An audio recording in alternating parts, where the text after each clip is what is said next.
લોકસભા અધ્યક્ષ બિરલા અને પુરંદેશ્વરીના નામ પર ચર્ચા। ચંદ્રબાબુની પાર્ટી પણ આ પદ ઈચ્છે છે। ઇન્ડિયા ગઠબંધને કહ્યું ટીડીપીને સમર્થન કરશે। લોકસભાના અંકગણિત અને સરકાર અને વિપક્ષ વચ્ચે ચાલી રહેલી ખેંચતાણને જોતા આ વખતે સ્પીકરનું પદ મહત્વનું બની ગયું છે। વડાપ્રધાન નરેન્દ્ર મોદીની આગેવાની હેઠળની એનડીએ સરકારના બે મુખ્ય ઘટક પક્ષો ટીડીપી અને જેડીયુ પણ આ રેસમાં સામેલ હોય તેવું લાગી રહ્યું છે। કોટાના સાંસદ ઓમ બિરલા, જેઓ મોદીના બીજા કાર્યકાળ દરમિયાન સ્પીકર હતા, તેઓ ફરીથી મેદાનમાં છે। કેબિનેટ મંત્રી ન બનવાના કારણે અટકળોએ જોર પકડ્યું છે। ટીડીપી નેતા એન ચંદ્રબાબુ નાયડુ અને જેડીયુ નેતા નીતિશ કુમારને લાગે છે કે તેમની પાર્ટીને તોડફોડ કરવાનો કોઈ પ્રયાસ થાય તો સ્પીકરનું પદ જીવન વીમો હશે।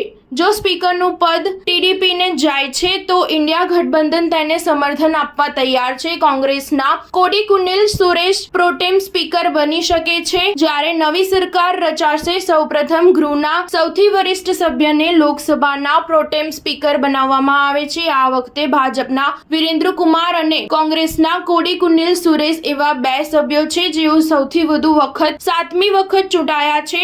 વિરેન્દ્ર કુમારનો કેબિનેટમાં સમાવેશ કરવામાં આવ્યો છે, તેથી કોંગ્રેસના સુરેશ પ્રોટેમ સ્પીકર બની શકે છે। એનડીએની અટલ બિહારી વાજપેયી સરકારમાં ટીડીપી સ્પીકરનું પદ સંભાળ્યું હતું, ત્યારબાદ જીએમસી બાલયોગી સ્પીકર બન્યા। તેમના પુત્ર જીએમ હરીશ મધુર ટીડીપીમાંથી ચૂંટણી જીત્યા હતા।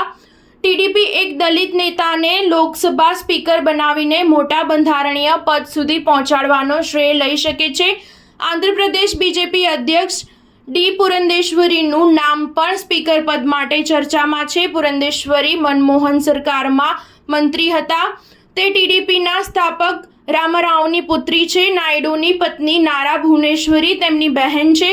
આવી સ્થિતિમાં ભાજપ નાયડુને તેમના નામ પર મનાવી શકે છે। સ્ટાર ન્યૂઝ 7 હંમેશા સચ્ચાઈની સાથે।